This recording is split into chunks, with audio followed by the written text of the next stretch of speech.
What do you do if you have a pet who is clingy? Some people refer to this as a Velcro pet, which I think is kind of cute. And the fact is, it can be kind of cute. You know, if your pet is like just really following you around all the time and they want to know where you are all the time and they want to be on your lap all the time. You know, sometimes it is just cute. But if you're at this video, I'm going to assume that you're wondering if there might be a problem, right? Like, why is my pet so clingy? So in today's video, we're going to talk about some of the common reasons why your pet is so clingy. We're also going to talk about how do you know if it's serious, okay?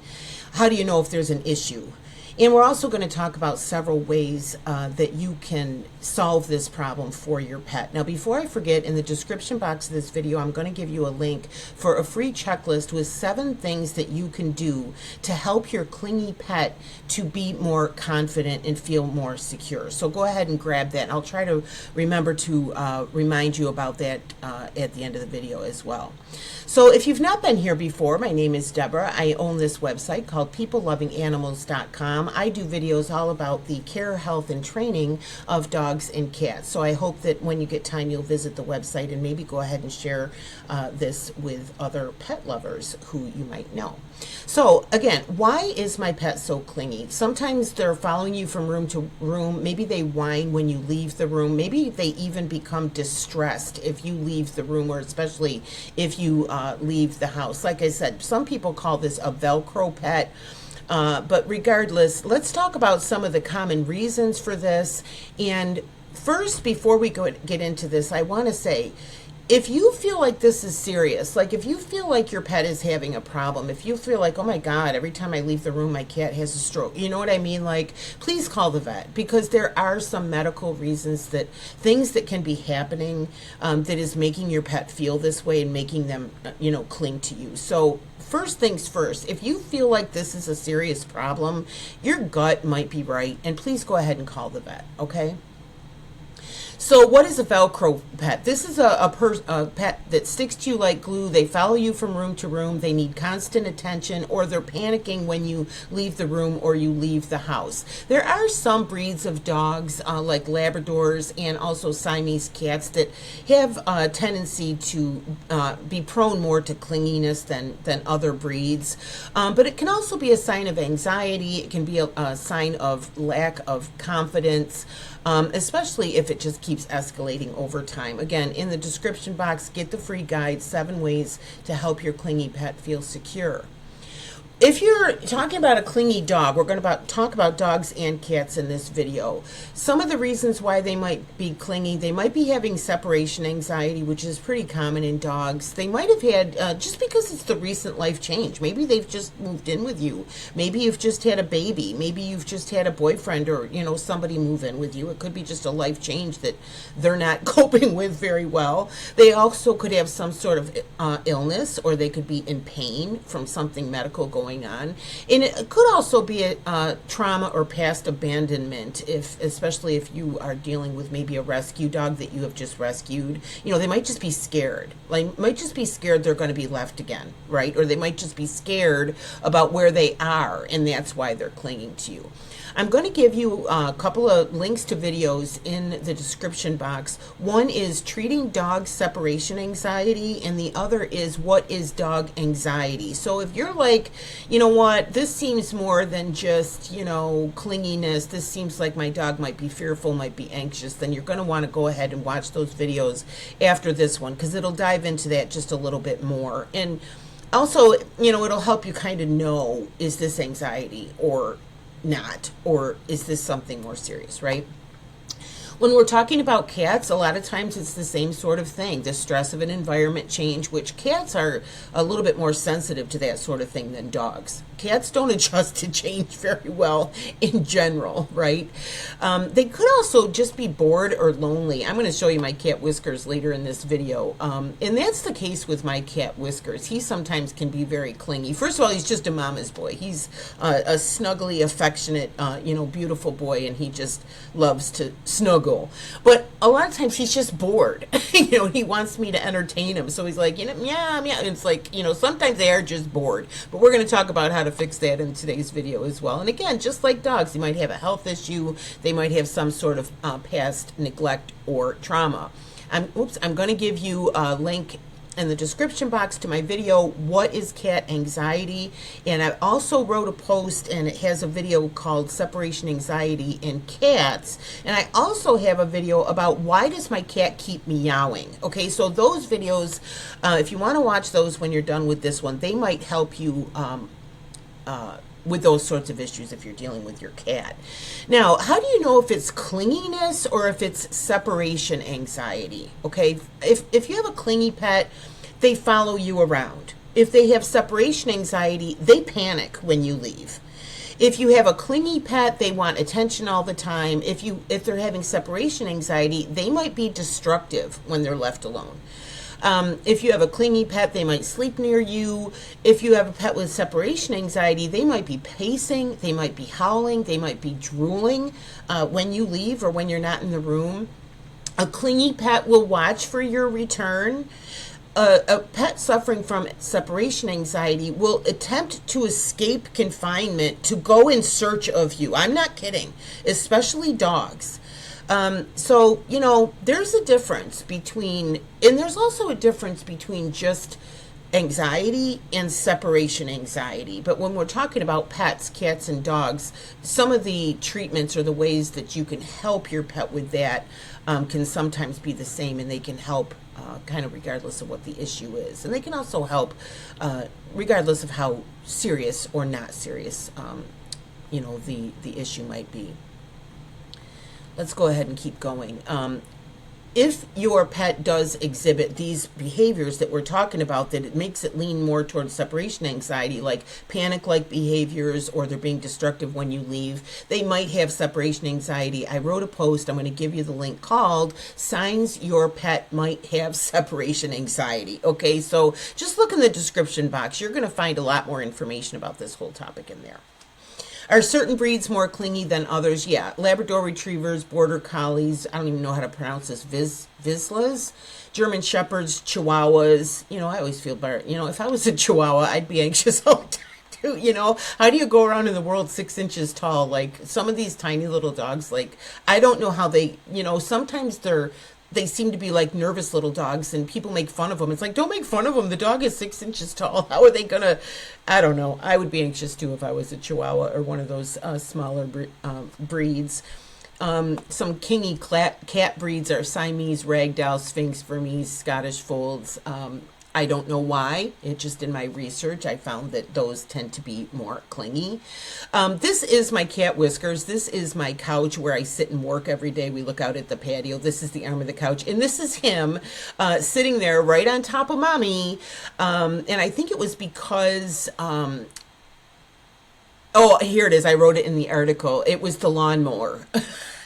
So the guy's out mowing the lawn, and so he's scared, so he sits right on top of me. It's just funny. He does this all the time, so I took a picture of him. So I don't think that Whiskers is particularly clingy. I don't feel like he's suffering from anxiety or separation anxiety. But like I said, he is a mama's boy, and he is a little bit of a scaredy cat. If there's something going on that he's not liking, he gets right next to mommy. Like, that's his first go-to, right? If it's really scary, though, he heads under the bed. The hell with mommy going under the bed, right?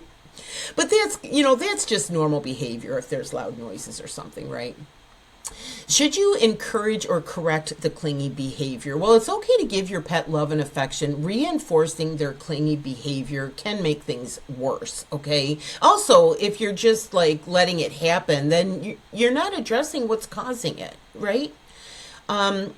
Avoid rewarding attention-seeking behavior, like if your dog constantly nudges you or if your cat meows nonstop. Wait till they're calm. Wait till they're not doing that before you give them the attention. Promote independence. Give them puzzles, toys, or enrichment activities that don't involve you. Things like puzzle toys, for example, a Kong. Create a safe space. Give your pet a cozy bed or corner where they feel comfortable being alone for short periods of time. You can redirect them. If they're clingy, put them in their bed, give them a treat, and help them to switch over to that being a safe spot for them, or where they can snuggle up and lay down. It doesn't always have to be you, right?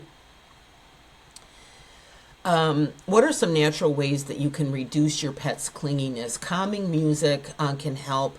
Pheromone diffusers, I'll give you a link to those. You can find those on Amazon. I'll give you the link. Interactive toys, like I mentioned, like Kongs or cat tunnels, even feeder puzzle toys. I'll give you some links to those.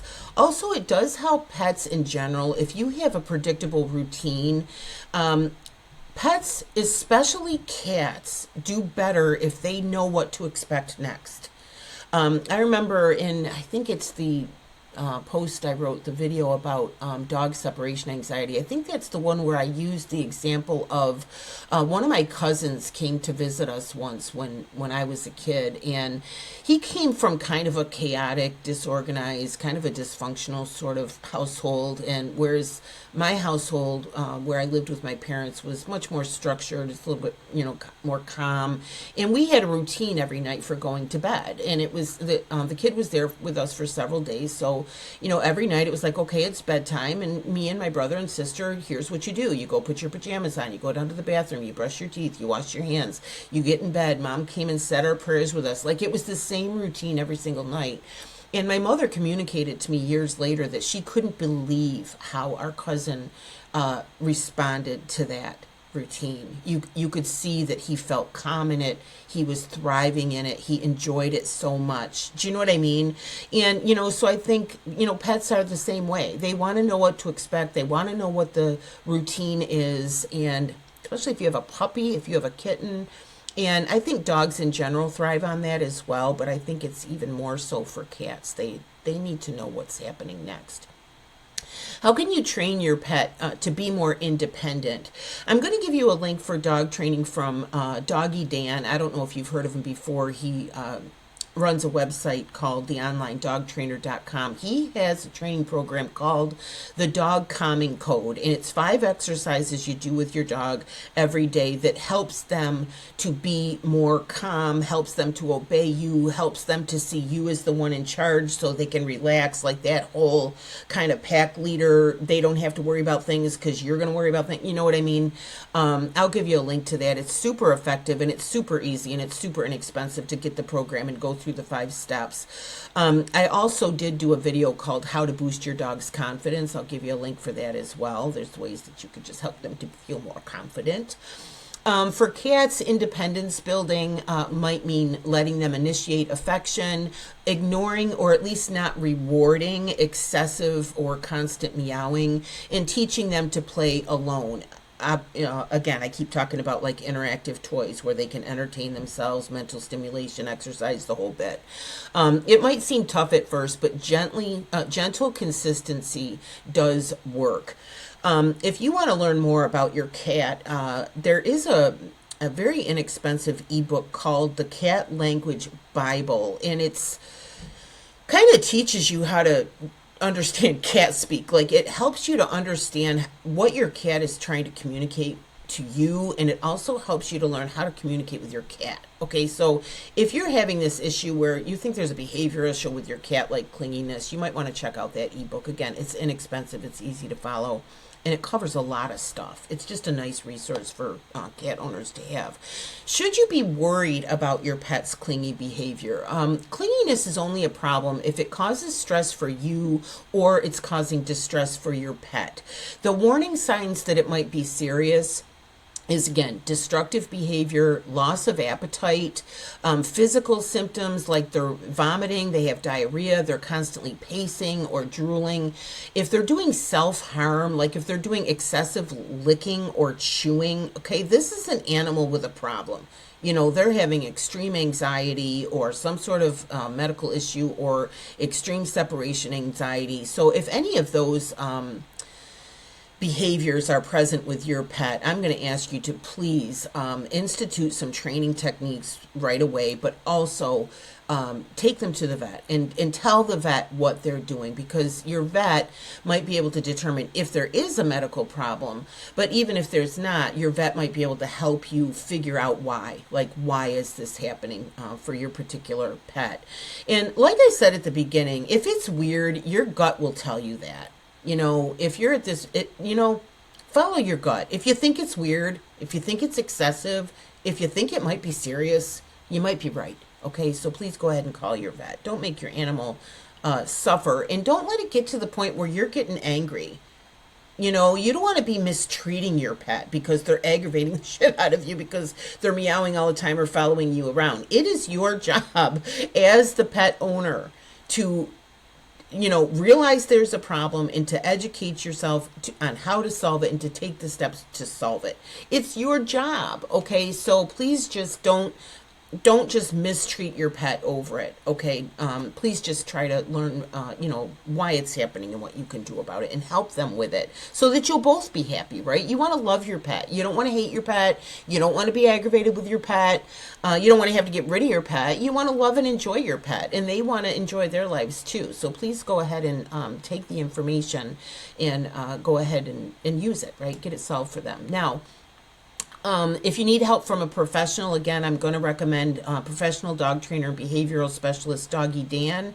I'm also going to recommend Jackson Galaxy. If you don't know about him, he had that show on Animal Planet called My Cat from Hell, and he would go into people's houses and help them with these terrible problems they were having with their cat. He has a YouTube channel, and I'm going to give you a link to that, where he can help with this sort of thing like separation anxiety. And again, your veterinarian is also a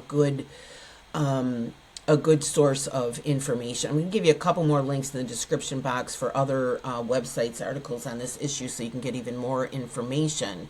A couple more things before you go. First, don't forget to go in the description box, sign up for the free checklist, 7 ways to help your clingy pets feel more secure. At the end of this video, I'm going to link 2 videos. One is going to be about dog anxiety. One's going to be about cat anxiety. I'm also going to link all the videos we talked about in the description box so you can get more help regarding the anxiety.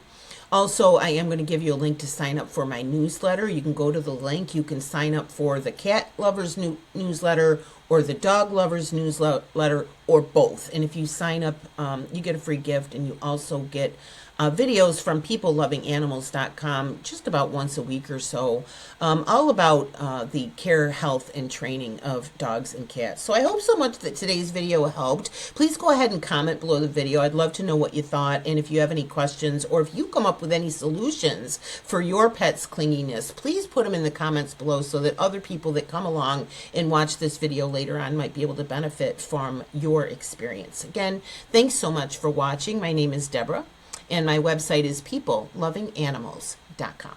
Thanks again. Bye-bye. Bye-bye.